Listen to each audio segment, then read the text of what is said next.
Shalom The Warriors, setelah sekian lama kita beribadah dari rumah, JKI The Way ingin mengundang Anda untuk kembali beribadah secara onsite. Bagi para jemaat yang ingin beribadah secara onsite, wajib mengikuti protokol kesehatan yang telah dianjurkan, seperti yang pertama, wajib menggunakan masker dan melakukan social distancing di dalam gereja. Yang kedua, jemaat juga harus mencuci tangan terlebih dahulu di tempat yang sudah disediakan.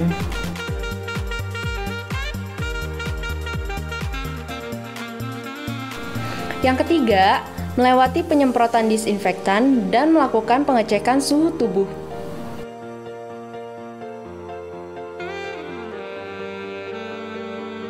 Yang keempat, kemudian mengambil sendiri perjamuan kudus.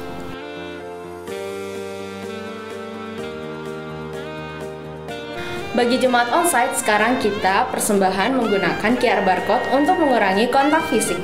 Demikian info update dari kami.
Saya menyapa kita sekalian yang ada di tempat ini. Shalom, selamat pagi Bapak Ibu serta saudara-saudari yang terkasih. Kita akan mulai ibadah kita. Kita mulai dengan membukanya dengan doa kita bersama-sama. Mari kita bersatu di dalam doa. Bapa di dalam sorga, Bapa yang kami sembah dan kenal di dalam nama Tuhan Yesus Kristus, kami bersyukur semua karena kebaikan Tuhan. Semua yang daripada Tuhan yang terjadi dalam kehidupan kami, sehingga kami masih ada, masih hidup, dan masih berada di tempat kediaman-Mu ini Tuhan, untuk beribadah, menaikkan pujian dan penyembahan kami kepadamu pada pagi menjelang siang hari ini. Engkau sertai ibadah kami ini Tuhan, dari awal, pertengahan, sampai pada akhirnya. Dan setiap kami yang melakukan, yang beribadah kepadamu, Engkau suci kuduskan kami, layakkan kami untuk meninggikan dan memuliakan Engkau. Dan kami akan buka dan mulai ibadah kami saat ini di dalam nama Bapa, Putra, dan Roh Kudus. Di dalam nama Tuhan Yesus Kristus, kami akan mulai ibadah kami, dan kami tutup doa ini dengan doa Bapa kami. Bapa kami yang di sorga, dikuduskanlah namamu, datanglah kerajaan-Mu, jadilah kehendak-Mu di bumi seperti di surga. Berikanlah kami pada hari ini makanan kami yang secukupnya, dan ampunilah kami akan kesalahan kami, seperti kami juga mengampuni orang yang bersalah kepada kami. Dan janganlah membawa kami ke dalam pencobaan, tetapi lepaskanlah kami daripada yang jahat. Karena Engkau yang punya kerajaan, dan kuasa, dan kemuliaan, sampai selama-lamanya. Amin. Puji Tuhan, kita akan mulai ibadah kita. Kita naikkan pujian kita dengan sorak-sorai bagi Dia, Raja di atas segala raja. Satu pujian yang akan kita naikkan bersama-sama. Mari kita pelajari pujian ini dengan judul Kuasa Pengharapan-Mu. Kau yang layak Tuhan untuk kami tinggikan. Kau yang layak Tuhan untuk kami muliakan dan kami tinggikan. Haleluya Tuhan Yesus Kristus. Terpujilah nama-Mu Tuhan. Apapun yang ku alami, selalu ada kebaikan-Mu. Di setiap waktu ku tahu Kau pedulikan seluruh hidupku. Musim kan terus berganti, penyertaan yang tiada berhenti. Masa depanku ada dalam hatimu, aman dalammu. Begitu sempurna kasihmu, bawaku melangkah dengan kuat tanganmu. Kuasamu menghidupkanku, pengharapanku. Papara parararap, papara parararap, papara parararap, papara parararap, papara parararap, papara parararap, papara parararap, papara. Apapun yang ku alami, katakan selalu ada kebaikanmu. Di setiap waktu ku tahu kau pedulikan seluruh hidupku. Musim kan terus berganti, penyertaan yang tiada berhenti. Masa depanku ada dalam hatimu, aman dan begitu sempurna. Begitu sempurna kasihmu, bawaku melangkah dengan kuat tanganmu. Kuasamu menghidupkanku, pengharapanku. Katakan begitu. Begitu sempurna kasihmu, bawaku melangkah dengan kuat tanganmu. Kuasamu menghidupkanku, pengharapanku. Papara parararap, papara parararap, papara parararap, papara parararap, papara parararap, papara parararap, papara parararap, papa. Katakan apapun yang ku alami, selalu ada kebaikanmu. Di setiap waktu ku tahu kau pedulikan seluruh hidupku. Katakan musim kan terus berganti, penyertaan yang tiada berhenti. Masa depanku ada dalam hatimu, aman dalam. Katakan begitu.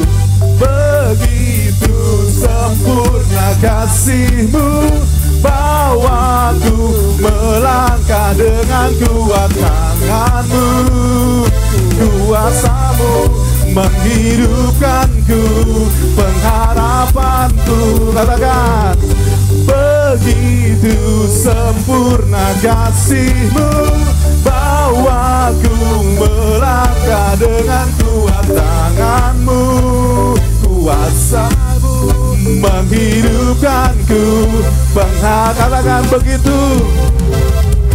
Begitu sempurna kasihmu, bawaku melangkah dengan kuat tanganmu. Kuasamu menghidupkanku, pengharapanku. Na begitu sempurna kasihmu, bawaku melangkah dengan kuat tanganmu.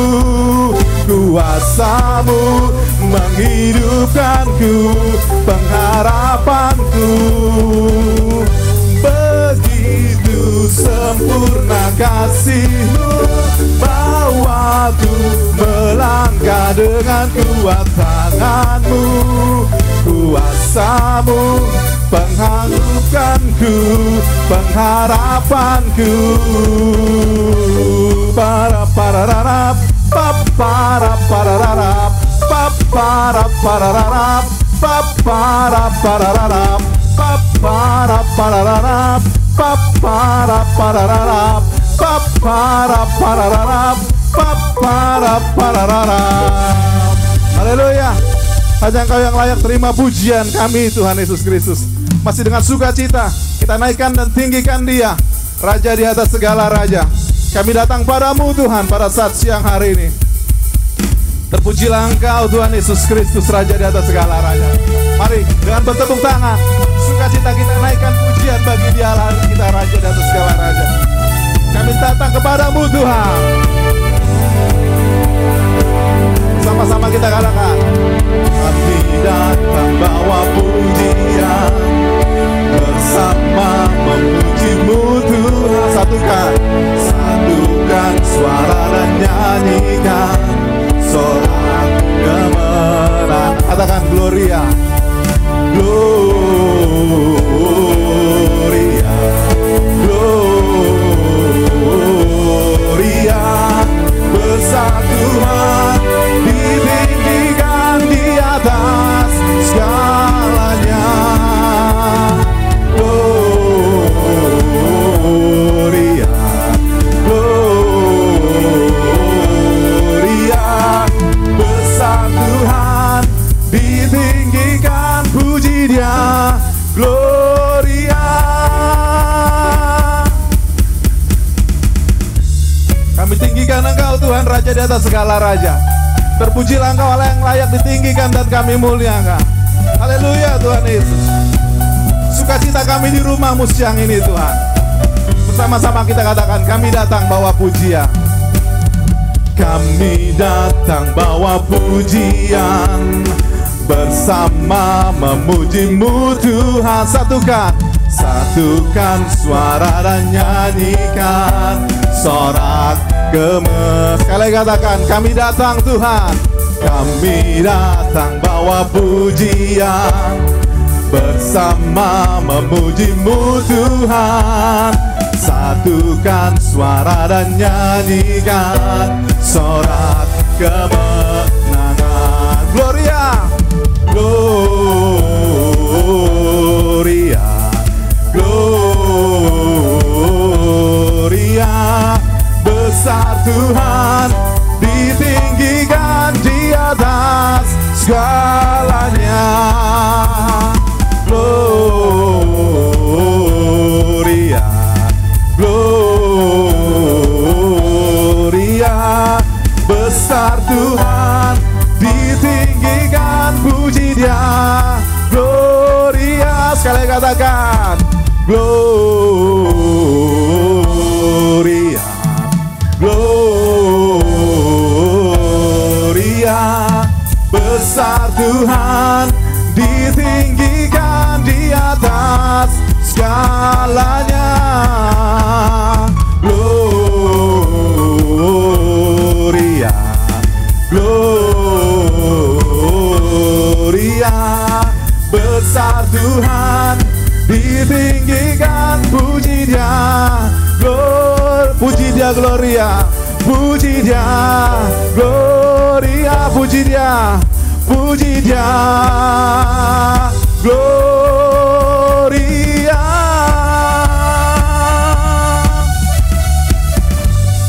Haleluya Tuhan. Terpujilah Engkau Raja di atas segala raja. Kita katakan bersama-sama, Gloria. Silakan duduk Bapak Ibu serta saudara-saudara yang terkasih. Terima kasih Tuhan, karena pertolongan dan kasih-Mu, dan kami menyingkapinya, merefleksikannya dengan menaikkan puji-pujian dengan penuh sukacita siang. Dan sekarang kami mau bawa ucapan syukur kami, juga penyembahan kami kepadamu. Di dalam hadirat-Mu, di tempat kediaman-Mu, kami mau tinggikan Engkau Tuhan saat ini, Raja di atas segala raja, Bapa yang besar, Bapa yang ajaib. Terpujilah Engkau Tuhan Yesus Kristus. Bersama-sama kita katakan, ku masuk ke hadirat-Mu. Katakan, di tempat kudus-Mu, di tempat kudus-Mu Tuhan. kata-kata selain puji dan sembah, selain puji dan sembah. Katakan saat-saat ini, saat ini, alangkah indahnya Tuhan bersamamu, selalu memuji dan menyembahmu. Engkau Tuhan pujianku, Engkau Tuhan kemuliaanku, kekudusanmu penuhi tempat ini. Katakan ku sembah Kau Tuhan, ku sembah Kau dalam bait-Mu, ku tersungkur di kaki-Mu hingga kemuliaan-Mu kan nyata dalamku. Mari dengan segenap hatimu katakan, ku masuk ke hadirat-Mu, ku masuk ke hadirat-Mu, di tempat kudus-Mu Tuhan, di tempat kudus-Mu Tuhan. Tiada kata-kata selain puji, selain puji dan sembah.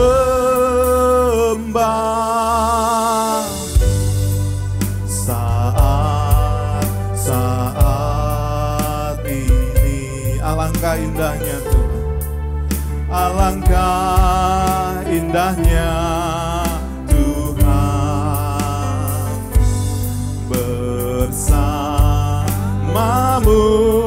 selalu memuji dan menyembahmu. Engkau Tuhan pujianku, Engkau Tuhan kemuliaanku, kekudusan-Mu penuhi tempat ini. Bawa penyembahan kita, ku sembah Kau, ku sembah Kau dalam bait-Mu, ku tersungkur di kaki-Mu hingga kemuliaan-Mu kan nyata dalamku.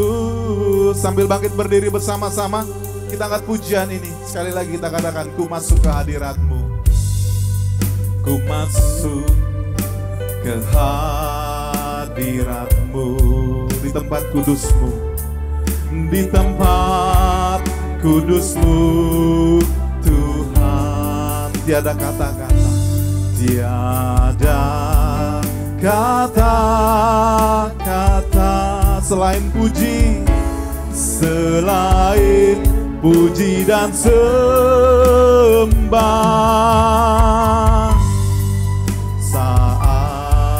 Saat ini alangkah indahnya Tuhan bersamamu Tuhan, bersamamu selalu memuji dan menyembahmu. Engkau Tuhan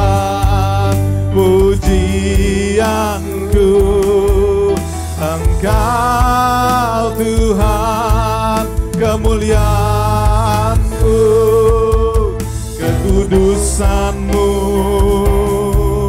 penuhi tempat ini.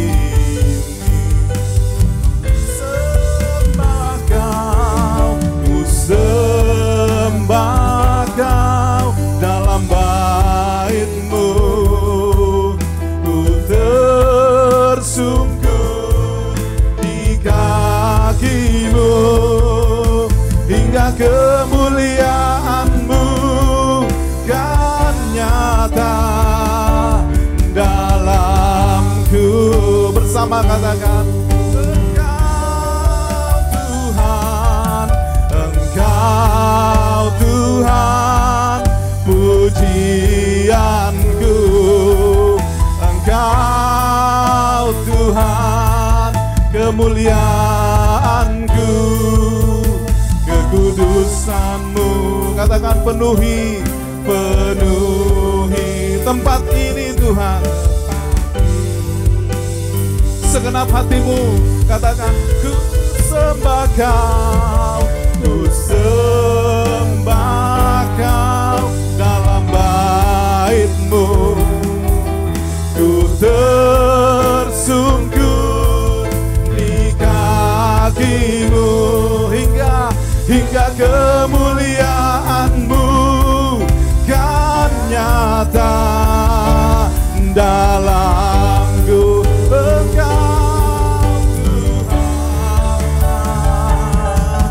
Engkau Tuhan, pujianku. Engkau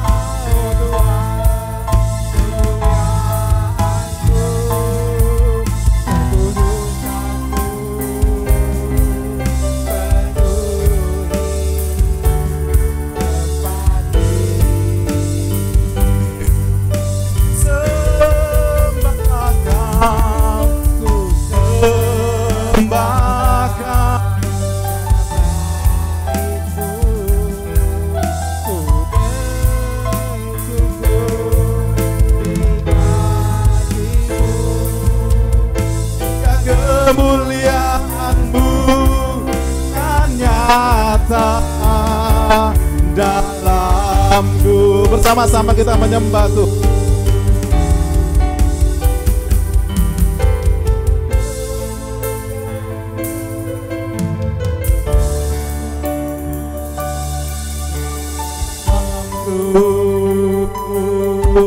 Kami tinggikan Bapa yang besar,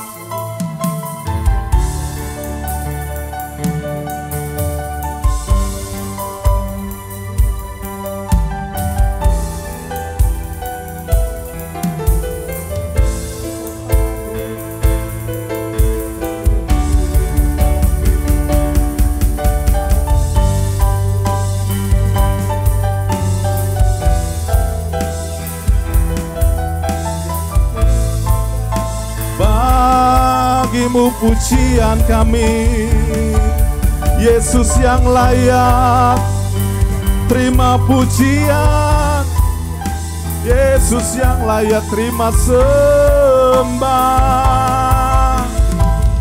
Ditinggikan, kami muliakan nama-Mu. Haleluya. Bersama-sama kita katakan, Engkau Tuhan pujianku. Engkau Tuhan pujianku. Engkau Tuhan, Engkau Tuhan kemuliaanku. Kekudusan-Mu penuhi tempat ini. Mari sembah Dia dengan segenap hatimu, kata, ku sembah Kau, ku tersungkur di kaki-Mu, hingga kemuliaan-Mu kan nyata Lebih tinggi lagi, segenap hatimu katakan. Engkau Tuhan, pujianku. Engkau Tuhan, kemuliaanku, kekudusan-Mu.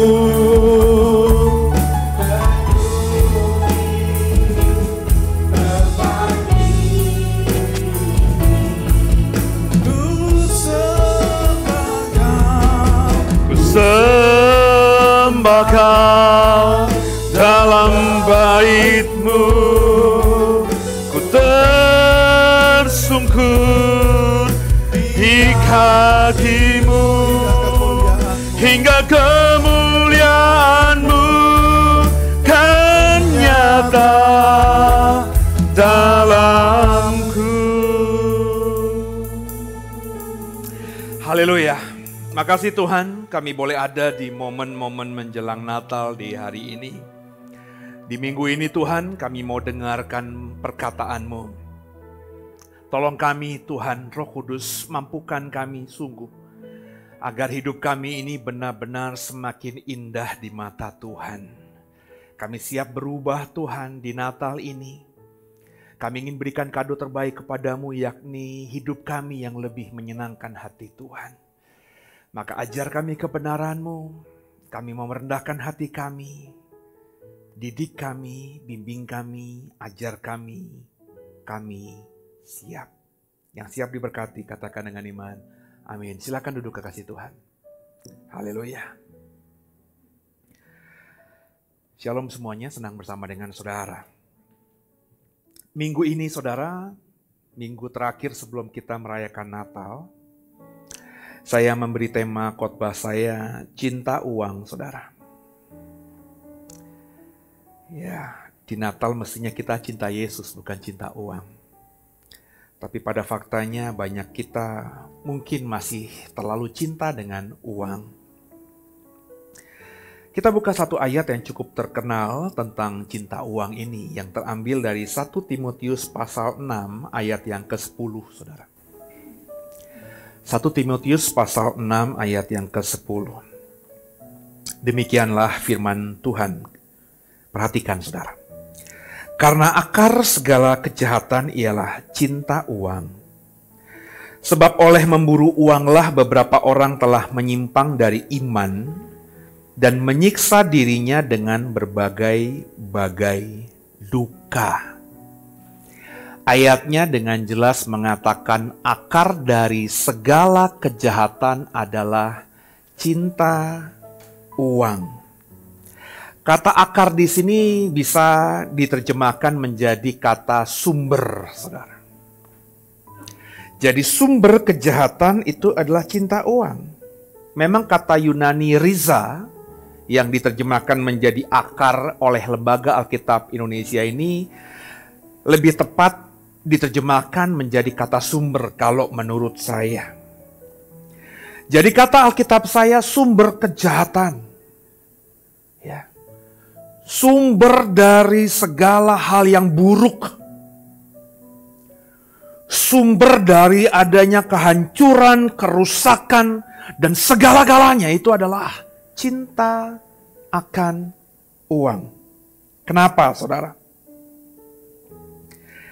Karena kalau kita baca tadi, ya, ayat yang ke-10.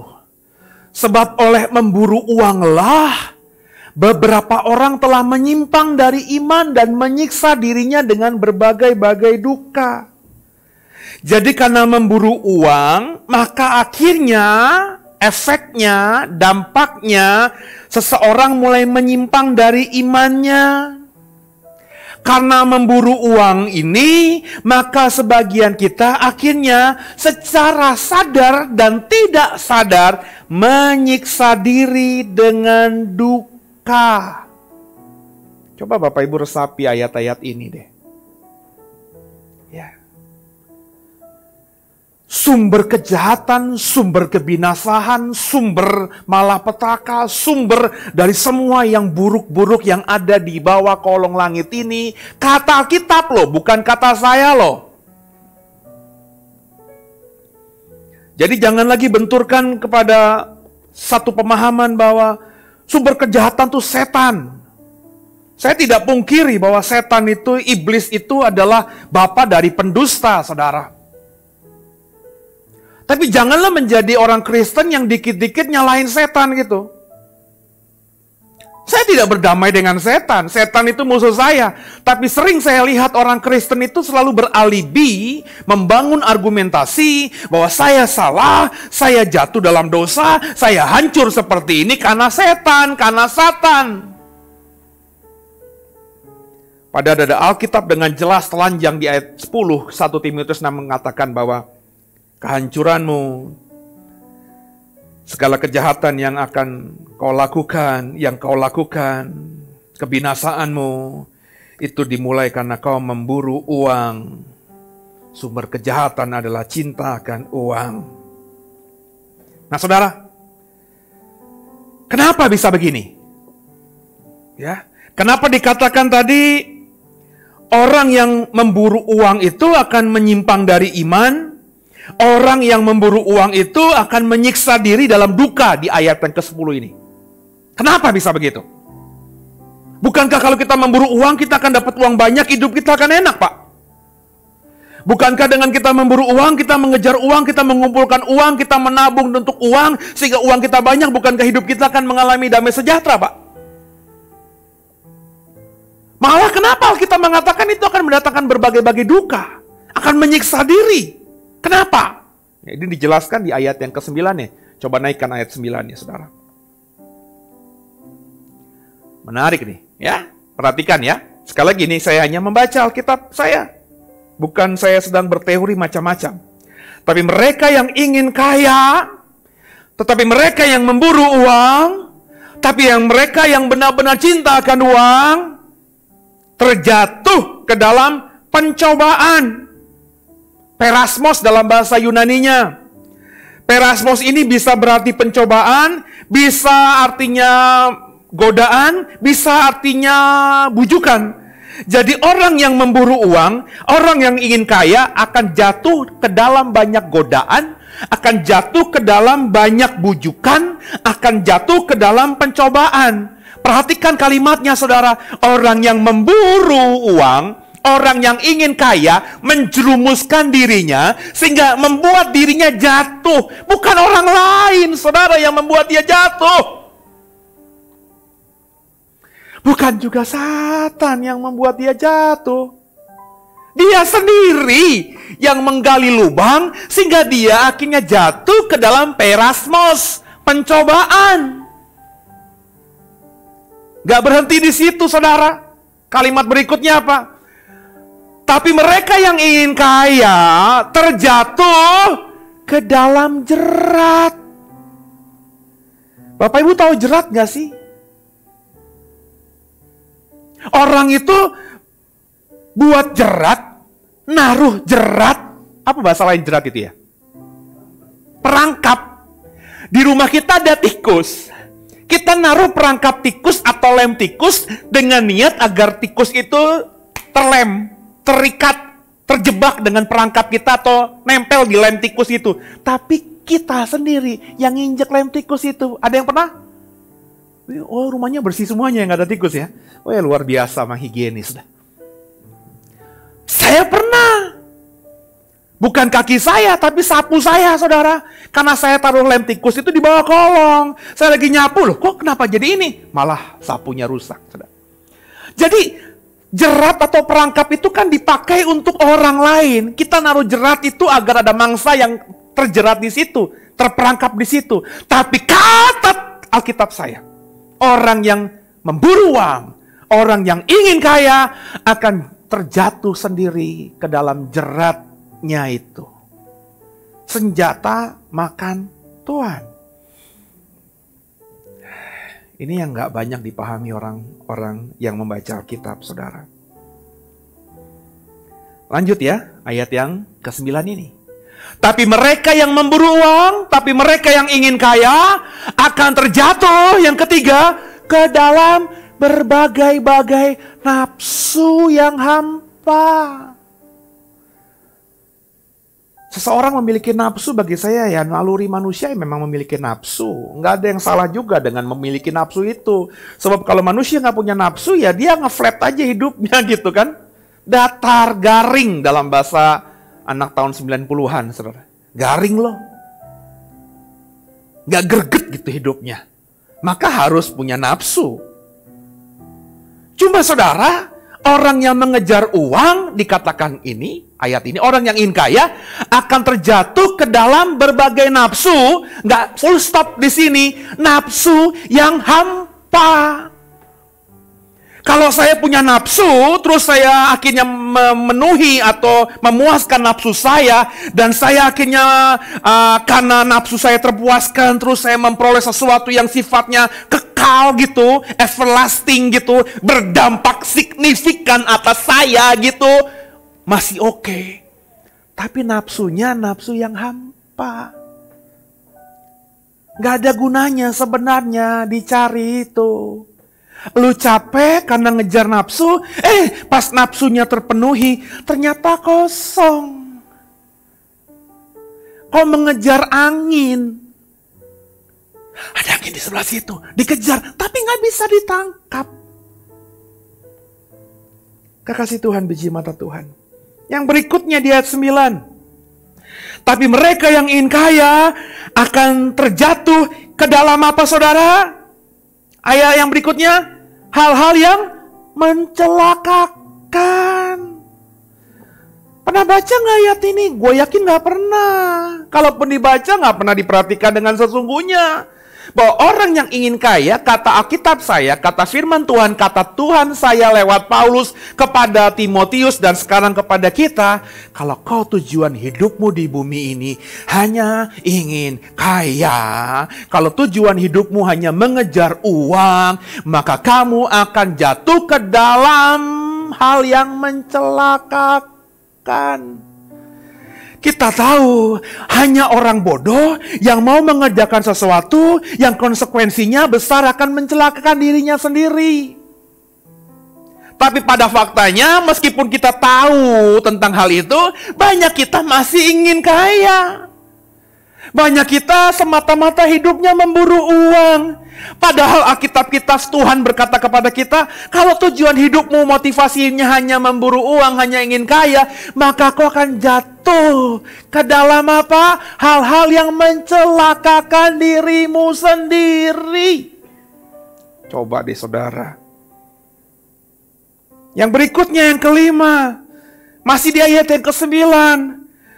Dikatakan mereka yang ingin kaya, dikatakan apa? Akan menenggelamkan. Tujuan ingin kaya itu akan menenggelamkan manusia ke dalam keruntuhan. Kita berpikir kalau kita ingin kaya, kita bahkan akan bisa membangun istana, membuat legacy, warisan. Tapi justru, kata Tuhan, kalau kau semata hidupmu hanya mengejar kekayaan, mengejar uang, memburu harta, maka kau justru akan menenggelamkan dirimu ke dalam keruntuhan, Alkitab katakan. Dan bukan cuma keruntuhan. Kalau keruntuhan saja, ketika kemarin ada Semeru bergejolak, ada orang yang karena debu Semeru itu atapnya runtuh. Orang itu keruntuhan atapnya. Kalau kita dapat berita seperti itu di dalam benak kita, kita masih bisa berharap orang yang rumahnya runtuh ini, orang yang terjebak dalam keruntuhan rumahnya ini masih ada kemungkinan hidup.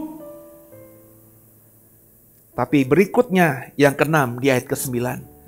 Orang yang ingin kaya, yang memburu uang, yang hanya hidupnya berusaha mengejar kekayaan, akan menenggelamkan dirinya. Bukan cuma dalam keruntuhan. Kalau keruntuhan, saudara, kita masih punya peluang ke depan kita membangun kembali.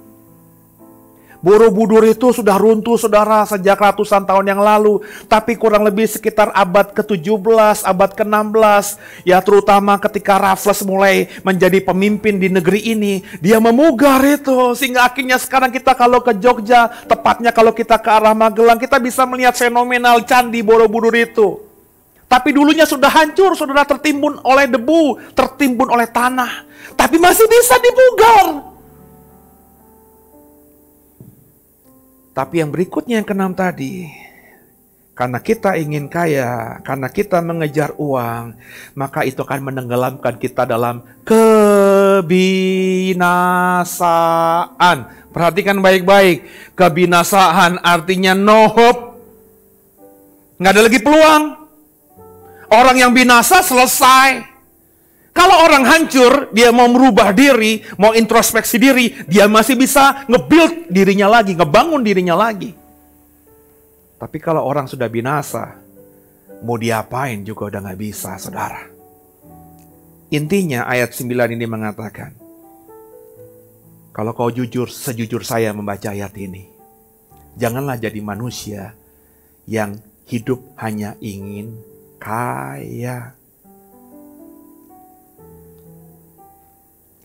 Jangan jadi manusia yang hidup hanya sekedar memburu uang. Natal kita, saya beri tema The Simplicity of Christmas, kesederhanaan Natal.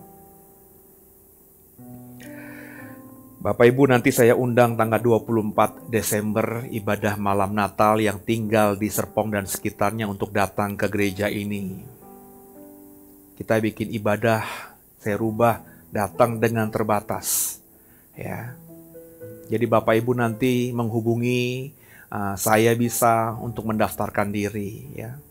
Karena menurut aturan pemerintah hanya 50% dari bangku yang disediakan. Gereja kita punya kurang lebih hampir 300 bangku. Tapi hari ini yang saya pasang hanya 150 bangku. Berarti kalau ngitungin aturan pemerintah, 150 itu 50%-nya hanya 75 kursi. Maka paling banyak hanya 100 orang. Ya, jadi nanti kita batasi sungguh-sungguh. Saudara yang tinggal jauh jangan datang ke sini. Ikuti aja secara online. Ibadah Natal juga kita akan ada di sini, ya. Jam 11 hari Sabtu, ya saudara ya. Dan kita akan coba memaknai Natal dengan baik, dengan bijak. Tadi kami, para lekong-lekong, ya, ada Pak Prana, ada Pak Lesmana. Yang minggu lalu ya, perempuan-perempuan, hari ini laki-laki, kita ngomongin Natal. Dan dengan tidak ada niat untuk menyamakan, karena saya sama sekali hanya ngasih temanya ini, Pak Prana, kita ngomongin Natal. Ngomongin apa Natalnya? Udahlah ngomongin Natal aja lah gitu ya. Jadi Pak Lesmana, Pak Prana datang ke sini tidak tahu. Saya juga sebenarnya nggak punya konsep apa-apa, cuma pengen ngobrol aja Natal. Dan sebenarnya tadi kesimpulannya kita sama. Bahwa bicara mengenai Natal ya bicara mengenai kesederhanaan. Natal pertama itu sederhana sekali. Yesus yang maha yang punya segala-galanya, sorga itu miliknya, alam semesta ini punya dia yang menciptakan. Dia mau menjadi manusia dalam diri manusia yang hina. Lahir dari bapak ibu yang notabene bukan orang kaya. Kalau dia mau lahir sebagai anak Herodes, bisa nggak? Kalau dia mau lahir sebagai anaknya Caesar, bisa nggak? Bisa. Apa sulitnya bagi Tuhan? Tapi dia memakai keluarga yang sangat sederhana, tukang kayu. Udah gitu tukang kayu apakah tidak punya uang? Punya, Pak. Yusuf itu kan Alkitab katakan dalam drama-drama Natal kan ketok-ketok pintu penginapan kan. Berarti dia punya duit, saudara. Tapi di Bethlehem itu semuanya full. Kenapa? Karena lagi sensus penduduk. Musimnya diperkirakan musim dingin, saudara ya. Jadi besar kemungkinan ya saudara, karena penuh membludak gitu ya. Kalau kita Natalnya ukurannya 25 Desember tuh dingin sekali di sana ya. Ya tapi ya mungkin bukan Desember, saya nggak percaya juga Natal 25 Desember gitu ya. Cuma ya mau gimana, udah ada kesepakatan secara universal, secara gitu ya. Kan nggak penting tanggalnya saudara.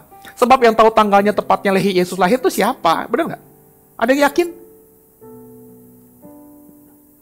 Jangan jeli lu gua 25 Desember pasti. Nah itu yang buat itu siapa? Emang ketika Yesus kemudian Maria bilang sama Yusuf, ingat ya, Di otakmu nanti, ingat 25 Desember. Maka ketika Yusuf akhirnya mau mati, dia wariskan kepada Maria, "Ma, aku udah mau mati ya. Ingat ya, anak kita ini 25. Mereka pun meski tahu Yesus ini adalah not ordinary people, lahir bukan sebagai bayi biasa.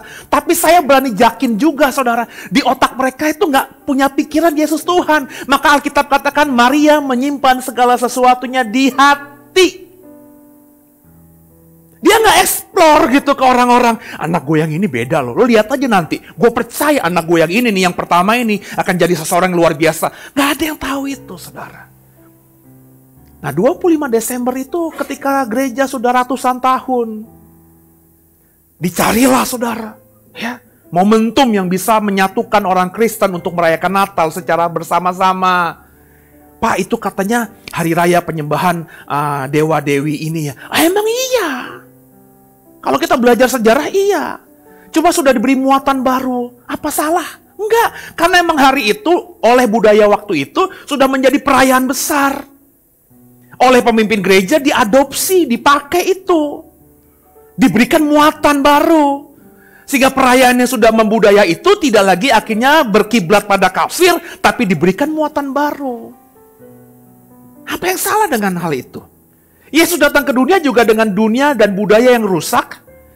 Lu pikir saudara ketika Yesus hidup tuh bait Allah tuh masih kudus? Imam-imamnya sudah korup semuanya saudara. Nggak ada kesucian. Maka ketika Yesus datang ke bait Allah, apa yang kau lakukan di rumah Bapakku? Kau jadikan rumah Bapakku seperti salang penyamun? Tapi Yesus memberikan muatan baru. Dia tidak mengajar bahwa bait Allah ini sudah rusak, semuanya rusak. Enggak. Dia tetap mengajar di situ. Dia tetap ajarkan kebenaran di situ. Artinya apa? Yesus menyesuaikan diri dengan keadaannya. Nah, kekasih Tuhan, biji mata Tuhan. Jadi nggak usah ributin lagi lah. Capek saya setiap 25 Desember ribut soal itu. Orang Kristen yang rayain 25 Desember itu orang Kristen yang kafir. Menyembah kepada Dewi Matahari, Dewa Matahari. Come on. Emang lu ketika merayakan Natal itu datang ke gereja dengan otak dan hati ingin menyembah Dewa Matahari? Kan tidak, saudara. Dalam sisi yang lain tuh kadang kita ngomong sama orang Katolik jahat, saudara. Lu tuh ya, nyembah Tuhan, nyembah salib. Pak, Bu, saya tanya 1, 2, 3, 4, 5, hampir semua teman Katolik saya tanya. Kenapa sih lu kalau doa tuh harus pakai salib? Lo nyembah salib? Kagak. Kenapa? Kata mereka loh, bukan kata saya loh.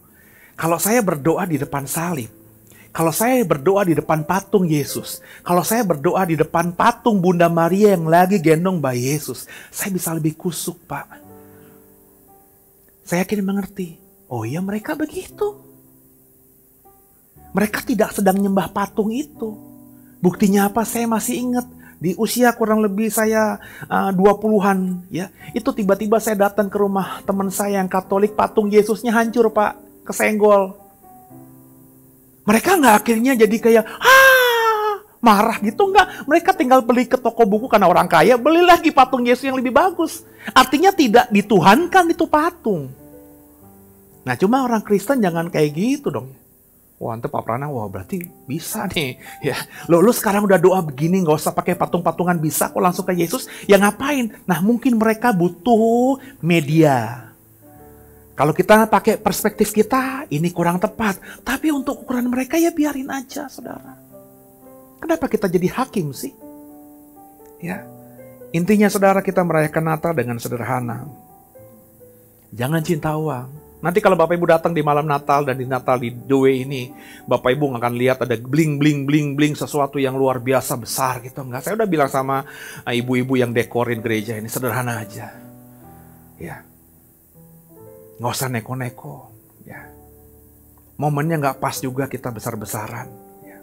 Yang penting kita bisa merayakan Natal dengan hati yang baik, pemikiran yang sehat, iman yang benar, sehingga jadi berkat bagi banyak orang.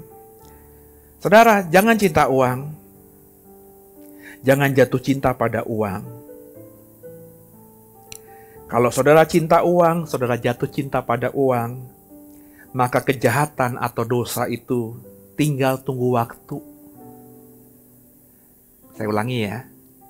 Saudara jangan cinta uang, jangan jatuh cinta sama uang. Sebab kalau saudara seperti itu, saudara seperti seseorang yang ada di depan pintu, yang langkah pertama kalau kau melangkah keluar pintu, itu adalah dosa atau kejahatan. Orang kalau ada dalam rumah, dan kita analogikan di depan pintu kita itu kejahatan, maka tinggal tunggu waktu aja. Orang dalam rumah ini akan keluar rumah dan lewati pintu dan akhirnya jatuh dalam kejahatan dan dosa. Sebab nggak mungkin orang bisa bertahan selama-lamanya di dalam rumah. Itu yang terjadi dalam banyak sejarah di luar sana. Zaman dulu saudara, saya masih ingat saudara. Ya, ada orang Israel yang ortodoks luar biasa yang nggak mau nyembah Roma saudara. Mereka disebut sebagai golongan orang zelot. Mereka benar-benar orang-orang yang memperjuangkan dirinya untuk merdeka. Bangsa Israel ini Tuhannya adalah Elohim Adonai. Maka kita harus berperang, kita kalahkan Kaisar Roma. Singkat cerita, karena Roma begitu besar, mereka terdesak dan mereka melarikan diri, disebut namanya Benteng Masada. Di Benteng Masada itu sudah ada perbekalan. Sudah ada akomodasi, karena itu emang benteng yang dipakai orang-orang Yahudi, kelompok yang ekstrim kanan ini, untuk berlindung. Maka mereka yang masih ada di bawah, mereka melarikan diri ke benteng itu. Kenapa? Benteng itu aman, karena benteng memang letaknya di puncak bukit, saudara.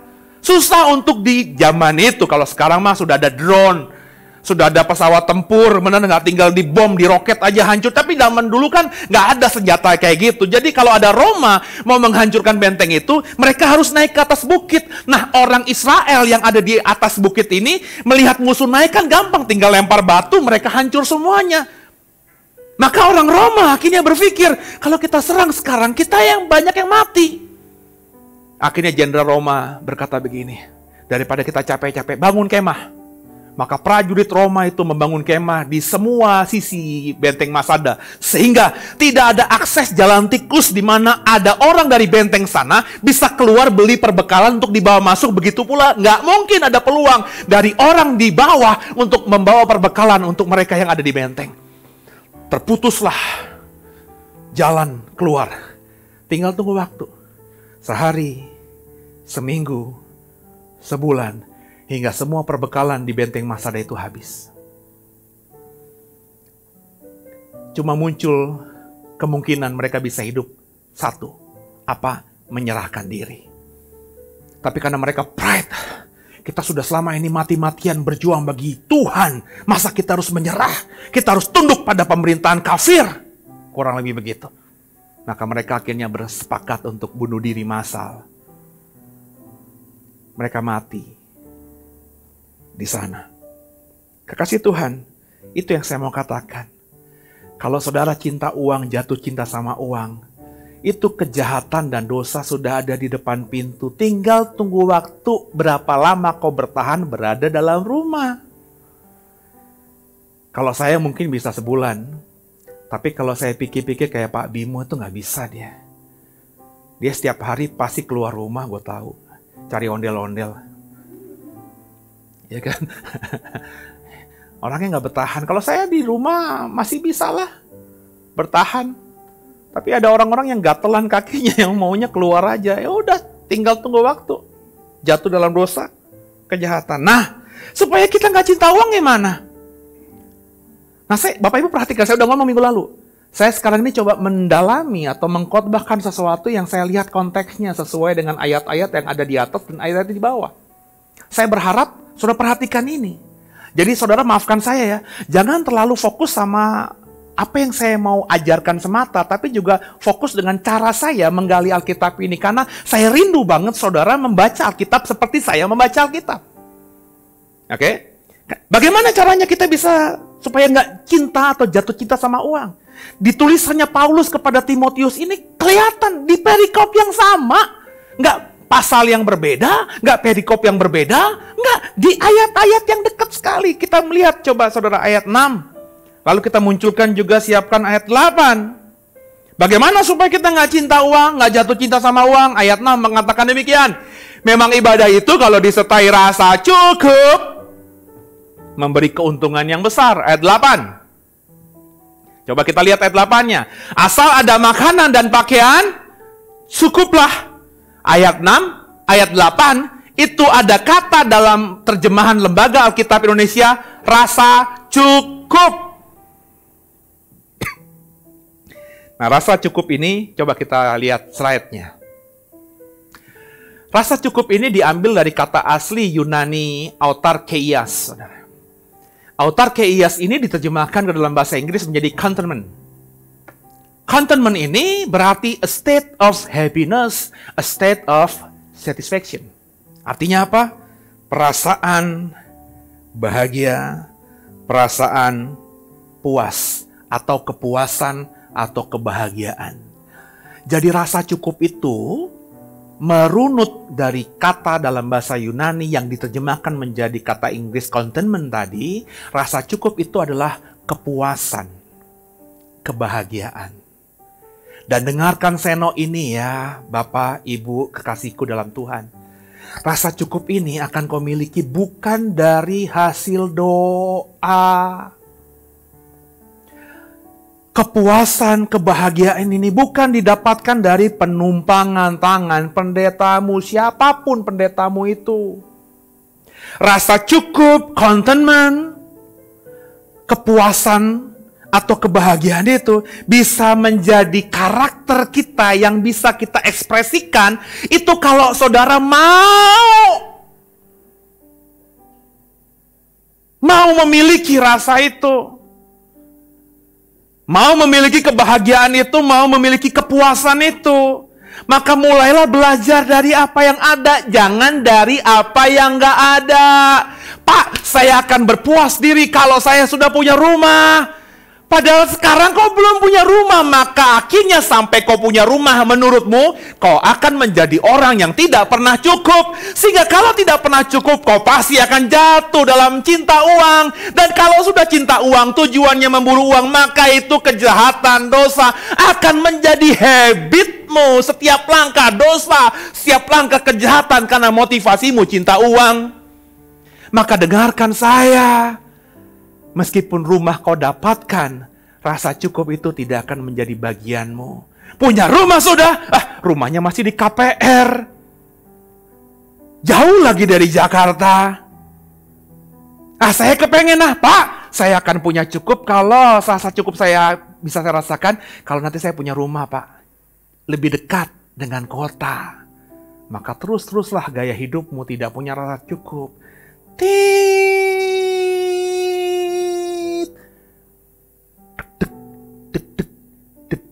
Nggak lagi ada di nadimu. Kau mati sebagai seorang Kristen agama yang tidak pernah memiliki rasa cukup. Analogi saya, perhatikan ayat-ayat saya tadi. Rasa cukup itu berarti karena kau cinta uang. Kalau kau cinta uang, maka kau gak mungkin cinta Tuhan.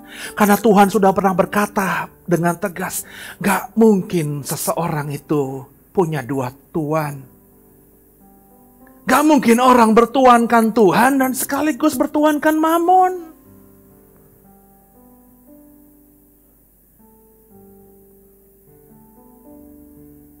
Perhatikan.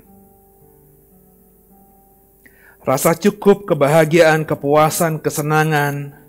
Dikatakan di ayat yang ke-6, munculkan ayat 6 lagi.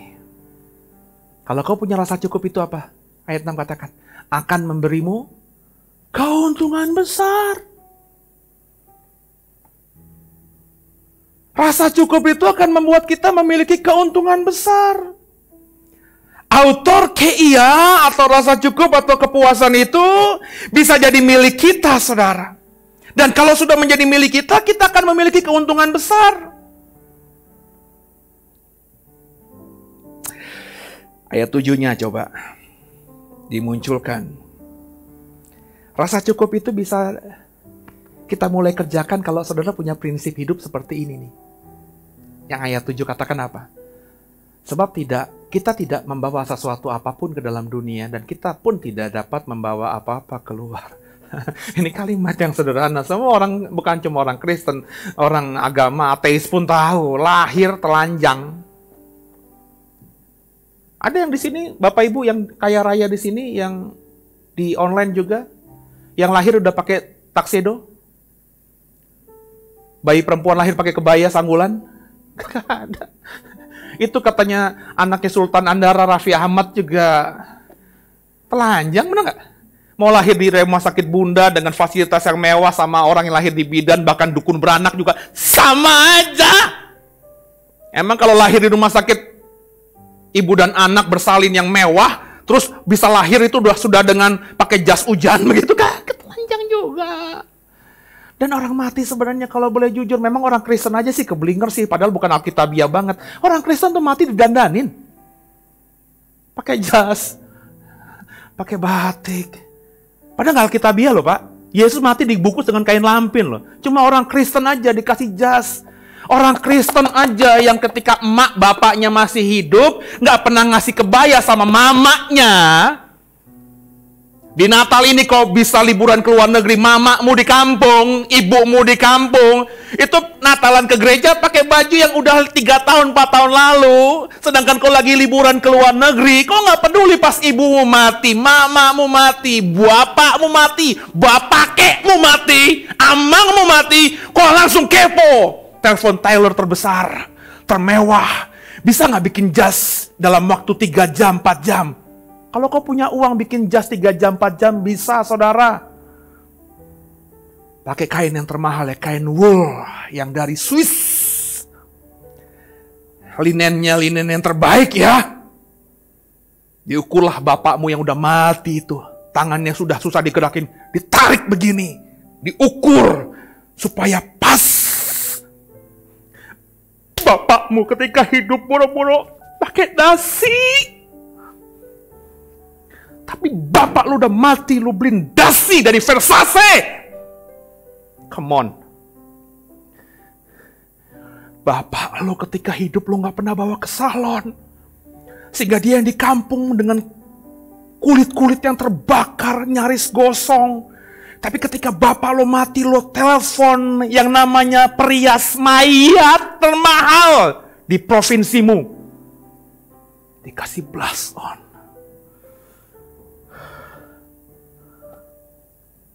Sorry ya Pak, Bu. Kalau lo begini, gua ngomong, bodoh! Kuadrat bodohnya.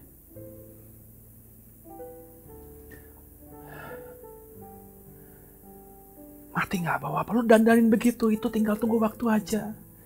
Badan bapak lo kembali menjadi tanah. Saya pernah memindahkan orang yang sudah dikubur 13 tahun, saudara. Yang tersisa nggak semua tulang utuh. Hanya tinggal tulang-tulang yang besar saja yang masih ada. Dan hanya percikan-percikan sisa kain. Padahal I know yang mindahkan kuburan bapak ibunya ini adalah sejak dulunya keturunan orang kaya. Berarti asumsi saya ketika bapaknya 13 tahun lalu dikubur dengan pakaian termahal di zaman itu. Tapi ketika digali, yang tersisanya kain-kain. Dan tidak diambil lagi. Sebab tulang belulang itu kemudian ditaruh di sebuah peti kecil berkainkan satin putih. Kemudian ditaruh dan dikuburkan, dibawa ke San Diego. Baju yang dipakai bapakmu ketika dikubur 13 tahun lalu tak dibawa. Mestinya Bapak Ibu tahu prinsip ini dan menghidupi prinsip ini. Jadi artinya apa, saudara? Kita datang gak ada apa-apa. Kembali pun gak bisa bawa apa-apa. Jangan kayak orang yang beriman lain.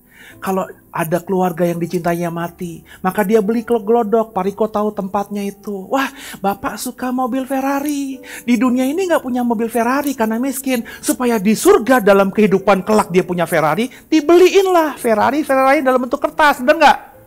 Terus dibakar. Ya. Wah, Bapak dulu miskin. Beli emas-emasan. Ada tuh. Kalau nggak salah di pasar 8 ada ya. Nggak usah Pancoran, pasar 8 lah. Emas-emas batangan yang dari kertas itu. Ya. Saudara silahkan loh kalau saya mati nanti masukin peti mati saya dengan emas-emas batangan itu. Cuma goblok aja saudara. Gopo. Ya. Kita nggak bisa bawa apa-apa. Rumah mewah yang ada pun gak bisa dibawa. Dan andai kata bisa dibawa, ya dengerin Seno ini ya. Semewah apapun rumahmu, sekaya apapun dirimu dan kau mati dalam Tuhan, kau bisa bawa rumah istanamu di bumi ini ke surga. Di surga itu gak ada apa-apanya istanamu itu. Benar gak? Udah pernah baca belum kitab Wahyu? Dilukiskan oleh Yohanes Rasul. Bahkan jalanan di surga saja terbuat dari emas murni. Jalanannya, semua bangunannya, kata Yohanes, dibuat dari batu-batu yang paling berharga, berlian, permata. Intinya bukan masalah bentuknya seperti itu. Yohanes ingin menggambarkan bahwa surga itu begitu wahnya, dia kehabisan kata-kata, sehingga yang dia tulis tentang surga itu sesuatu yang paling berharga di zaman itu. Zaman itu bukan zaman ini. Kalau zaman ini emas, Pak, itu emas batangan dari Antam, itu naik turun. Kalau hari ini Yohanes yang mendapatkan wahyu tentang surga itu, dia akan berkata, di surga itu, setiap senti kau akan ketemu Bitcoin. Wah, nggak ngerti Bitcoin ya. Itu akan seperti kau rauk aja gitu. Yang uang nggak ada nilainya itu, tapi sebenarnya nggak resmi kan Bitcoin itu ya. Cuma bernilai itu, nilainya itu bahkan tergantung pasar aja. Ya. Kau akan ketemu saham Toyota, saham Mayora, saham Indofood, saham Telkom yang semuanya saham di BEJ itu yang saham-saham kelas atas semuanya. Itu kau bahkan bisa temukan bertebaran, nggak laku. Itu kayak di negara Amerika Selatan apa ya, yang lagi bankrupt itu? Venezuela. Benar ya? Yang uangnya itu kalau Bapak Ibu lihat, itu uang itu nggak laku gitu loh. Ya, nilainya udah hancur. Itu padahal negara yang zaman kita SD, kalau sejaman sama gua, itu Venezuela itu dikenal sebagai negara yang berpengaruh di OPEC. You know OPEC? OPEC itu adalah kelompok negara-negara yang kaya raya karena menghasilkan minyak. Benar ya? Tapi sekarang bangkrut. Nah, kekasih Tuhan, biji mata Tuhan. Jadi hidup di bumi ini, kesadaran diri bahwa yang kita kumpulkan apapun di bumi itu nggak akan bisa kita bawa ke surga, itu mesti ada kita. Bapak Ibu, selalu saya berkata, Bapak Ibu paham nggak? Bapak Ibu tuh di bumi itu kayak musafir. Dalam analogi saya yang lain itu ya. Bapak Ibu seperti orang yang sekarang ini ada di halte. Senyaman-nyamannya halte yang dibuat oleh Pak Anies, dibuat oleh Pak Ahok kemarin di Jakarta. Tetap aja halte. Ya, saya belum pernah lihat sih di halte ada sofa, terus ada TV 100 inch gitu ya, terus ada kursi pemijat, belum ada. Andai kata ada, apakah kau mau terus 24 jam di halte? Enggak. Sejelek-jeleknya rumah kita pasti ada keinginan untuk pulang ke rumah. Bener enggak? Karena saya udah traveling juga ya, tinggal di hotel yang empuk kasurnya, kamarnya lebih besar jauh daripada kamar saya. Terus tinggal apa-apa enak, kamar mandinya bersihnya minta ampun, ada batap yang bagus sekalipun. Tapi jujur aja, senikmat-nikmatnya saya tinggal di kamar hotel itu, paling nikmatnya cuma sehari, 2 hari, 3 hari. Tetap aja keinginan pulang dengan kamar mandi yang ala kadarnya, dengan ranjang yang biasa, dengan bahkan ranjang kasurnya udah bau pesing. Kalau punya anak kecil kan ngompol di situ. Ya, Pak Prana, Bapak Bu Mona, gue yakin masih ingat. Jangan-jangan pesingnya Ekel masih ngompol nggak sekarang? Nah, jangan-jangan masih. Itu bau pesingnya masih, tapi tetap aja enakan itu kan. Enakan bau rumah sendiri gitu. Nah, di halte itu, saudara, kita tinggal nunggu bis saja yang akan membawa kita ke tujuan kita. Tujuan kita apa? Ya rumah kita. Hidup di bumi itu seperti itu. Di bumi ini hanya halte, sementara aja. Kenikmatan apapun yang kau dapatkan di bumi ini, itu tidak akan berdampak apa-apa juga pada tujuanmu. Karena tujuanmu di surga, dan apapun yang enak di halte itu, kau bawa pulang tetap aja nggak cocok dengan rumahmu. Sehingga zaman dulu tuh ya, di zaman Orde Baru, saya masih ingat banget Pak. Saya masih ingat banget di depan komplek Kodam rumah saya. Itu haltenya dibangun, ya. Terus ada pernak-pernik apalah gitu ya. Ada dikasih pot gitu ya. Itu dalam waktu nggak sampai seminggu hilang itu pot-pot semuanya. Raib itu. Dan saya yakin ada yang ngambil. Tapi pot itu saya lihat-lihat bukan pot biasa. Ada tulisannya, ada lambangnya Pemda DKI. Itu kalau gue bawa pulang kan gak cocok sama rumah gue. Padahal beli pot paling saat itu cuma 5.000, 10.000 yang jauh lebih bagus. Tapi ada orang yang ngembat pot itu loh. Ya. Di surga jauh lebih enak, saudara. Nah, makanya saudara, kalau kita memahami ini, ayat 8 munculin lagi. Supaya rasa cukup itu ada, ayat 8 ngomong apa? Tadi sudah kita baca. Asal ada makanan dan pakaian, cukuplah. Di sini semuanya pakai baju kan? Cukup. Saudara yang datangnya baru tadi, berangkat dari rumah jam 10, pasti udah sarapan dong. Saya karena berangkatnya tadi jam 8-an, ya belum sarapan. Jam 10 udah sarapan dong. Sarapan apa? Pak, saya mah cuma Indomie. Itu sarapan. Pak, saya cuma nasi sisa kemarin masih ada, Pak. Sama ceplok telur. Itu makanan. Pak, saya yang sisa wafer milik anak-anak kemarin nggak habis. Ada 5 potong, anak saya makan 2, ya sisanya tinggal anak saya 2, ya jadi 4 potong tadi roti wafernya, tinggal 1 potong. Saya sama suami bagi 2, Pak. Itu juga makanan. Rasa cukup. Maka saya tuh nggak pernah habis pikir, ada orang ngaku Kristen, tapi rasa cukup buat makan minum itu nggak ada. Waduh Pak, yang di sini mungkin tahu lah, saya cukup keras untuk hal ini. Bahkan saya cukup keras dengan anak-anak saya. Kalau udah makan kenyang di sini, kemudian diajak orang makan lain yang kayaknya memang lebih enak, ya udah tolak dong, lu udah makan di sini. Jangan hari ini kita sudah makan bakmi aja udah spesial. Karena yang kau makan bakmi Bangka, mie karet, kan susah bikin mie dari karet, saudara. Pangsitnya enak lagi. Terus tiba-tiba habis makan kenyang, kenyang ya, kenyang. Ya udah makan ya. Baru pengen diajak sama Om makan pizza. Nggak apa-apa Om, nggak apa-apa Om. Akhirnya makan pizza juga.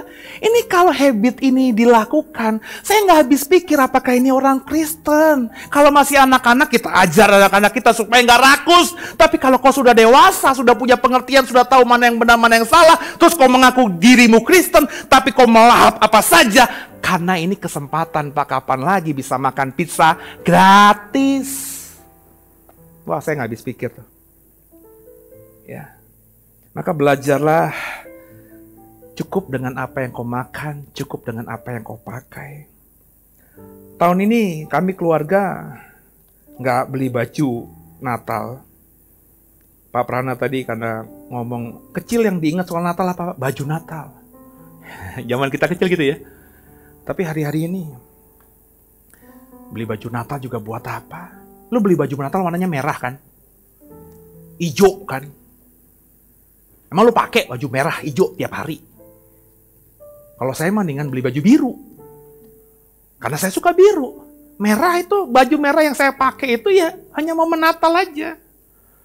Kecuali saudara suka merah ya. Rumah warna cat merah, rambut cat merah, gigi juga dimerahin, ya silakan aja. Ya.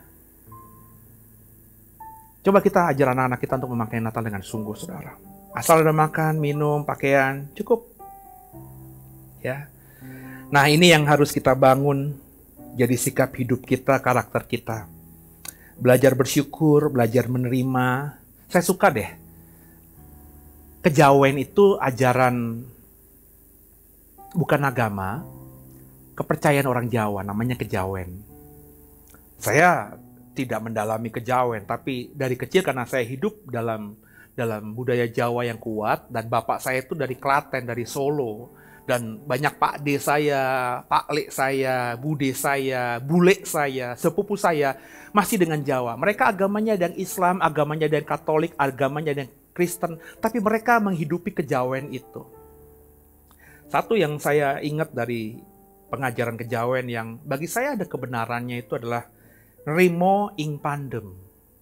Nrimo ing pandem itu artinya kita menerima dengan ucapan syukur apa yang dihasilkan oleh kita. Kita kerja, akhir bulan dapat gaji, terima dengan ucapan syukur. Meskipun kita tahu di hati kita, aduh cukup gak ya buat bulan depan, tapi mulailah dengan ucapan syukur. Ibu-ibu yang sudah bersuami angkat tangan coba. Masih gadis semuanya di sini. Lo punya laki bentuknya udah gak jelas, ya gak sih? Ya, ya bukan nyindir Pak Andi lo ya, enggak lo ya. Yakin dulu waktu muda ganteng Pak Andi, kurus terata six pack, jangan-jangan. Sekarang Bu Ruli udah buncit, Pak Andinya, Pak Prana juga ya. Pak Wijaya dulu, yang gue tahu bener nggak? Lu dulu karateka kan Pak? Karena gue pernah lihat tuh pakai ban Amel, pernah posting di mana gitu foto lo pakai ban hitam, bener nggak Pak? Tapi karateka. Oh kungfu. Wih, lo temennya Bruce Lee. Tapi lihatin Pak Wi, sekarang kagak ada bentuk-bentuknya karateka atau ini perutnya begitu gitu ya. Ya, bersyukur. Ya, punya istri ya. Ya, saya nggak minta Bapak angkat tangan lah ya. Karena istrimu pasti udah jauh lebih nggak berbentuk daripada ketika kau nikahi. Ya, bersyukur. Ya. Nrimo ing pandum. Yang penting kita kerja. Jangan ngemis. Jangan ngandelin orang lain. Kerja. Berapapun yang dihasilkan dari kerjaan itu, uang berapapun yang kita dapatkan dari hasil kerja itu, nrimo ing pandum. Bersyukurlah dengan itu. Bapak Ibu, saya pernah ditawari ikut seminar. Bahasanya itu bukan bahasa, kalau dalam bahasa Kristen berkat dari mengucap syukur, tapi bukan itu yang dipakai. Jadi apa gitu ya. Tapi kurang lebih berkat dari bersyukur. Jadi ada kelipatan kurang lebih begitulah dari ucapan syukur. Dan saya termasuk orang yang percaya itu. Orang kalau sudah bersyukur, orang itu kalau sudah nrimo. Ya. Pak, kalau ngomongin nrimo, dengan kursi sebanyak ini yang datang cuma berapa gelintir, susah loh Pak, nrimo Pak. Saya tiap hari rekaman, tadi hari Minggu jam 4 pagi saya udah rekaman buat nanti malam, Deep Talk with Tase. Tapi viewernya cuma beberapa puluh, susah loh Pak bersyukur. Tapi saya belajar bersyukur aja. Ya sudah Tuhan, yang penting ku sudah melakukan segala sesuatu. Bapak Ibu sudah bekerja, sudah berusaha, sudah melakukan apa yang kau bisa. Nah kalau yang didapatkan tidak seekspektasi yang kita harapkan, belajar bersyukur. Ketika kita belajar bersyukur, kita bisa menikmatinya berkat Tuhan itu. Sehingga rumput tetangga nggak akan kita bilang lebih hijau, ya enggak. Karena meskipun kita tahu rumputnya tampak hijau, belum tentu tetangga yang punya rumput hijau itu bahagia loh saudara. Jadi di momen Natal ini kita belajar untuk mensyukuri keadaan. Punya rasa syukur. Supaya kita tidak cinta uang. Supaya kita tidak jatuh dalam dosa dan kejahatan. Jika dilakukan, hidup kita tenang. Jika dilakukan, ayat-ayat yang sudah kita baca tadi berkata, ibadahmu benar. Jadi kita harus bersyukur. Kalau kita bersyukur, maka kita tidak akan menderita. Kalau kita tidak cinta uang, kita tidak akan binasa. Kita tidak akan hancur. Jadi saudara, kerjakan itu di minggu terakhir sebelum Natal. Belajarlah di hari-hari menjelang Natal ini, pranatal ini, Bapak Ibu bersyukur. Hari ini kau gak bisa beliin baju Natal buat anakmu, bersyukur dan ajar anakmu bersyukur. Hari ini gak bisa kita buat nastar karena mahal. Belajar bersyukur. Hari ini di Natal ini kita gak bisa beli Black Forest, mikir panjang, ngeluarin duit 300.000, 400.000, 500.000 untuk Black Forest, kayaknya gimana gitu. Ya, yang kita bisa cuma kue epe aja lah. Kue epe tahu ya? Pepe. Oh, aku tau kue epe ya. Itu kan warnanya hijau apa pandan, ya udah dibikin hitam juga bisa, yang penting kayak Black Forest. Kalau rasanya tanya Foni lah, beli di toko perasa, ada rasa Black Forest juga setahu saya. Jadi kue kue ape rasanya Black Forest. Ya, belajar bersyukur, ya, memaknai Natal dengan sungguh. Semoga jadi berkat. Tundukkan kepala, kita doa. Bapa, kami mengucap syukur, kami sudah mendengarkan firman Tuhan. Dan sebentar kami akan masuk dalam perjamuan Tuhan. Ampuni salah dosa kami Tuhan, sehingga perjamuan yang kami lakukan hari ini memberkati kami semuanya. Dan kami siap Tuhan, diberkati Tuhan lewat menyatu dengan tubuh dan darah Tuhan. Haleluya. Amin. Siapkan roti dan anggur saudara. Saya undang semua untuk bangkit berdiri.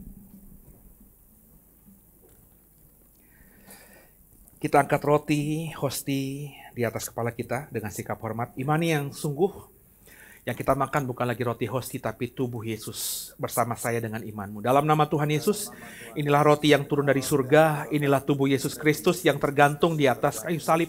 Kami percaya oleh kuasa bilur Tuhan, kami semua sudah dipulihkan, sudah disembuhkan. Semua sakit penyakit, semua kutuk penderitaan, semua kelemahan tubuh, semua vonis dokter tidak berkuasa atas kami. Kami tidak akan terkapar di meja operasi, tidak akan terkapar di ruang ICU, bahkan virus COVID-19 yang versi Omikron tidak akan berkuasa buat kami. Kami dipulihkan, disembuhkan, diciptakan kembali baru. Serupa, segambar seperti Allah. Dalam nama Yesus, inilah roti yang turun dari surga, inilah tubuh Yesus yang sudah memulihkanku sempurna. Makan dengan imanmu, saudara.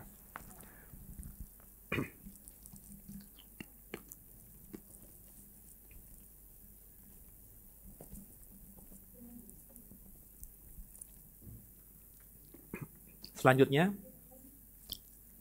angkat anggur tinggi di hadapan Tuhan dan bersama saya dengan imanmu. Di dalam nama Tuhan Yesus Kristus, inilah darah perjanjian yang baru, darah Yesus Kristus yang tertumpah dari atas kayu salib. Kami percaya oleh setiap tetes darah Yesus, kami semua sudah disucikan, sudah dikuduskan. Segala kutuk dosa, kutuk Kejadian 3, kutuk keturunan, bahkan setan iblis dan semua perbuatannya tidak lagi berkuasa atas kami. Kami sudah disucikan, mata kami kudus bisa memandang kemuliaan Tuhan.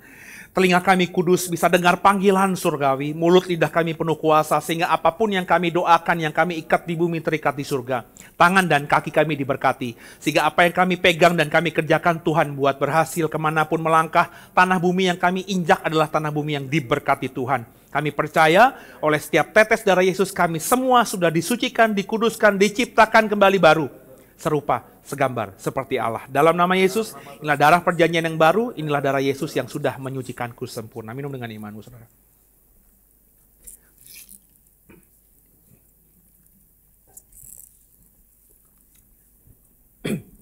Haleluya. Makasih Tuhan buat tubuh dan darahmu. Kami disembuhkan, kami disucikan. Saya akan berdoa untuk persembahan yang akan kita berikan. Tuhan, kami mengucap syukur, kami boleh terima tubuh darah Yesus, dan respon kami dalam menerima tubuh darah Yesus dan ibadah ini, kami ingin memberikan persembahan kami yang terbaik kepada Tuhan. Sucikan, kuduskan, sehingga persembahan kami ini seperti dupa yang harum dan Tuhan disenangkan. Haleluya. Bapak Ibu, saya berikan waktu beberapa detik untuk memberikan persembahan. Ada tampilan di layar, nomor rekening dan juga QR barcode, ya. Menyenangkanmu. Menyenangkanmu, senangkanmu, hanya itu kerinduanku. Menyenangkanmu, senangkan hatimu, hanya itu kerinduanku. Haleluya. Terima kasih buat persembahan saudara. Dan saudara kekasih Tuhan, saya ingin kembali menyampaikan pengumuman dalam rangkaian ibadah Natal di minggu ini. Ada perubahan saudara. Tadinya kita mau berpikir mau melakukan lewat malam Natal lewat Zoom, tapi ada masukan, ada banyak juga yang japri kepada saya dan minta pertimbangan supaya apakah lebih baik kita ibadah sederhana aja di gereja. Dan akhirnya ya saya berdoa dan okelah kita bikin di gereja secara sederhana, maka bisa munculkan pengumumannya. Jadi malam Natal besok kita akan beribadah tanggal 24, tepatnya itu hari Jumat ya. Jumat tanggal 24 Desember jam 6 sore kita kumpul di sini. Bapak Ibu yang saya undang, maafkan saya, hanya yang di wilayah Serpong dan sekitarnya saja ya. Jadi Bapak Ibu yang di Bogor, Bapak Ibu yang di mana ya udah di rumah aja, online aja ya, ikuti ibadah online. Online-nya juga pas sama jam 6 sore. Kemudian tanggal 25 Desembernya ada ibadah Natal jam 11 ya, sama ya. Online-nya juga jam 11 ya. Semoga Bapak Ibu diberkati lewat perayaan Natal kita ini, dan nanti untuk malam tahun baru dan tahun baru ya, dan juga ibadah perayaan Natal jemaatnya itu akan menyusul kemudian, saudara. Semoga diberkati ya. Dan saya kembali mengajak saudara untuk ikut ambil bagian dalam pelayanan perayaan Natal kita, karena Natal ini kan simplicity of Christmas, the simplicity of Christmas. Jadi kita sedang merencanakan nanti bikin berbagi gitu ya. Jadi ada berbagi tanggal 25 kalau Tuhan izinkan di Lapas Pematang Siantar. Kita akan berbagi, merayakan Natal, kita juga berikan berkat buat mereka, dan saya sendiri nanti akan memimpin perayaan Natal mereka via Zoom tanggal 28 Desember. Kemudian juga tanggal 25 kita juga memberkati teman-teman kita, saudara kekasih dalam Tuhan yang sedang dalam masalah hukum dan ada di Polres Tangerang Selatan. Kita juga berbagi buat mereka, dan kita juga akan melakukan aksi berbagi kepada orang-orang di tempat lain ya, di jalanan begitu ya. Nanti sedang saya pertimbangkan bagaimana teknis bentuknya, tapi akan kita lakukan di antara tanggal 24, 25 dan 26-nya ya. Jadi di malam Natal atau di hari Natal setelah ibadah atau pas hari Minggunya ya. Jadi kalau Bapak Ibu ingin tergerak untuk mendukung lewat dana saudara, bisa nanti lewat nomor rekening gereja yang tadi sudah muncul, cuma tolong diberikan di akhirnya angka 1 gitu. Misalnya kalau Bapak Ibu menabur 10.000, tulisnya atau masukinnya 10.001. Sehingga dengan angka 1 di belakang itu kita tahu itu digunakan Bapak Ibu tabur untuk bersama melayani orang-orang di luar sana dalam momen Natal kita. Jadi saya mengajak semuanya untuk melakukan hal ini dengan sukacita ya. Jadi kalau kecil tapi kita bersama menjadi besar gitu ya. Tuhan Yesus memberkati semua. Dan kita akan berdoa sekarang untuk mengakhiri ibadah minggu kita, dan ada yang berhari jadi Ibu Imelda tanggal 17 Desember. Kemudian juga yang ada berhari jadi pernikahan jemaat atau simpatisan online kita Pak Yufan dan Ibu Iren tanggal 16 Desember. Dan sebelum kita bersyafaat nantinya, Bapak Ibu boleh tundukkan kepala, kita berdoa terlebih dahulu buat teman-teman kita yang berhari jadi. Tuhan, kami mau berdoa buat sahabat-sahabat kami, orang yang kami kasih yang berhari jadi di minggu ini. Ada Bu Imelda tanggal 17 Desember kemarin, Tuhan berdoa agar Bu Imelda terus dalam berkat Tuhan, dalam kasih Tuhan yang luar biasa, terus akan jadi istrinya, jadi penolong buat suami, jadi mama terbaik yang doa buat anak-anaknya, sehingga lewat doa, lewat hidupnya, keluarganya terus dalam berkat Tuhan dan dalam kasih Tuhan yang luar biasa. Ibu Imel sehat, diberkati dalam kasih Tuhan, anugerah Tuhan. Kami juga doa buat Pak Yufan dan Bu Iren, Tuhan, biarlah hambamu ini juga diberkati Tuhan, rumah tangganya semakin bahagia, dalam kasih, dalam anugerah Tuhan, dan diberikan sukacita yang luar biasa, saling mengampuni, hanya kematian di putih rambut yang memisahkan mereka nantinya Tuhan. Pak Yufan, Ibu Iren, dalam berkat Tuhan yang dahsyat. Dan sebelum kami terima berkat, kami mau berdoa buat Indonesia Tuhan, berdoa buat bangsa negara kami, buat presiden kami, buat para pemimpin kami, berikan mereka roh takut akan Tuhan, sehingga mereka bijaksana dalam mengambil keputusan, terutama Tuhan dalam menghadapi badai ancaman COVID-19 Omikron ini Tuhan, di mana kami dapat berita sudah ada 2, 3, 4 suspek di Wisma Atlet yang jelas terserang Omikron, dan beberapa bahkan dapat dari perjalanan di Amerika. Artinya memang virus itu sudah berkembang cukup luar biasa, dan ya kami berdoa pemerintah kami berikan hikmat Tuhan, sehingga bijaksana gitu Tuhan, sehingga rakyat kecil bisa terus beraktivitas, sehingga dapur mereka masih bisa terus ada asapnya, artinya mereka terus dalam berkat Tuhan. Tapi pemerintah juga bisa mengambil keputusan yang bijak sehingga Omikron ini tidak seperti Delta yang kemarin menghajar Indonesia Tuhan. Doa agar gerejamu, kami ini terus bersyafaat, karena kami percaya Tuhan, Kau berkata hanya butuh 2-3 orang untuk sepakat. Maka kami berdoa Tuhan, kami rindu di Natal ini, kami orang Kristen, orang percaya di Indonesia, untuk bersyafaat bagi bangsa ini. Sehingga seperti yang dikhawatirkan pemerintah akan adanya peningkatan pasca liburan Natal Tahun Baru, itu tidak terjadi. Di Januari Tuhan stabil tetap, di Februari, Maret, April, bahkan hamba percaya lewat doa kami, kondisi Indonesia tetap aman, sejahtera, damai, sehingga semuanya bisa running well dengan baik. Berkati gerejamu Tuhan, dimanapun Tuhan tempatkan kami melayani Tuhan, di kota, di desa, hamba-hambamu Tuhan, dalam keprihatinan hidup, doa agar damai sejahtera, sukacita Natal itu bisa terlihat, dirasakan oleh jemaat di pedalaman dan bahkan kami yang tinggal di kota-kota besar. Dan doa agar momen Natal 2021 ini jauh dari terorisme, orang yang berniat jahat, yang ingin ngebom, teroris-teroris Tuhan, jamah hati mereka, lembutkan hati mereka. Berikan mereka kasih-Mu sehingga mereka bisa mengasihi kami seperti layaknya kami masih mengampuni dan mengasihi mereka. Doa juga di Papua, Tuhan hamba baca tadi sebelum naik ke tempat ini. Ada banyak OPM di sana atau orang-orang yang tadinya bergerilya untuk menuntut kemerdekaan sudah kembali dan mau kembali menjadi WNI, menjadi warga negara Indonesia. Dan bahkan hamba tadi baca headline-nya doang, pemimpin OPM minta beraudiensi dengan Presiden. Tuhan, doa kalau ini emang jalannya Tuhan, berikan jalan Tuhan, sehingga pemimpin pemberontakan di Papua sana bisa bertemu dengan pemimpin kami dan semuanya aman, sehingga yang menjadi suara mereka, kenapa mereka ada di hutan-hutan menembaki aparat keamanan itu bisa akhirnya menemukan jalan keluar lewat pemerintah yang bijak. Doa agar Papua damai sejahtera. Kami angkat tangan kami buat Papua, Tuhan kami lepaskan berkat buat bumi cendrawasih ini agar damai sejahtera yang dari Tuhan terjadi. Begitu juga dengan di Aceh Tuhan. Kami doa dari Sabang sampai Merauke, lewat keberadaan kami anak-anak Tuhan, Indonesia dipulihkan, Indonesia diberkati, gemah ripah loh jinawi seperti harapan kami semua, keadilan sosial terjadi, benar-benar terrealisasi di dalam negeri tercinta kami. Makasih Tuhan, makasih buat kesehatan, makasih buat suami, makasih buat istri, makasih buat anak, makasih buat orang tua, makasih buat orang-orang yang kami miliki sekarang, yang Tuhan titipkan buat kami. Kami akan jaga mereka, beri yang terbaik buat mereka. Ampuni salah dosa kami. Yesus Kristus adalah Tuhan Juru Selamat kami yang hidup. Dan ke dalam tangan-Mu lah kami serahkan tubuh jiwa roh kami. Bapak Ibu, kekasih Tuhan, dengan sikap hormat, angkat tangan-Mu, terimalah berkat terbaik dari Tuhan Yesus Kristus.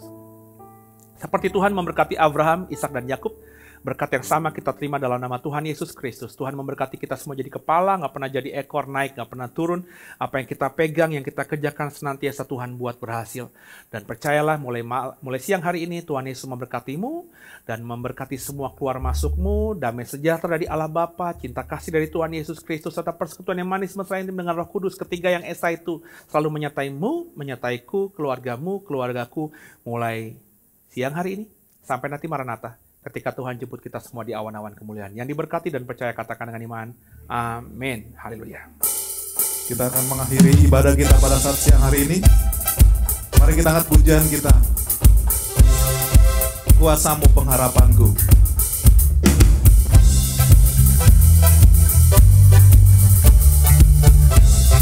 Kita katakan bersama-sama, apapun yang ku alami. Apapun yang ku alami, selalu ada kebaikan-Mu. Di setiap waktu ku tahu Kau pedulikan seluruh hidupku. Musim kan terus berganti, penyertaan yang tiada berhenti. Masa depanku ada dalam hati-Mu, aman dalam-Mu. Begitu sempurna kasih-Mu, bawa aku melangkah dengan kuat tangan-Mu. Kuasa-Mu menghidupkanku, pengharapanku. Katakan begitu. Begitu sempurna kasih-Mu, bawa aku melangkah dengan kuat tangan-Mu. Kuasa-Mu menghidupkanku, pengharapanku. Katakan sekali lagi begitu. Begitu sempurna kasih-Mu, Bawaku melangkah dengan kuat tangan-Mu, kuasa-Mu menghidupkanku, pengharapanku. Paparaparaparap, paparaparaparap, paparaparaparap, paparaparaparap. Haleluya, puji nama Tuhan.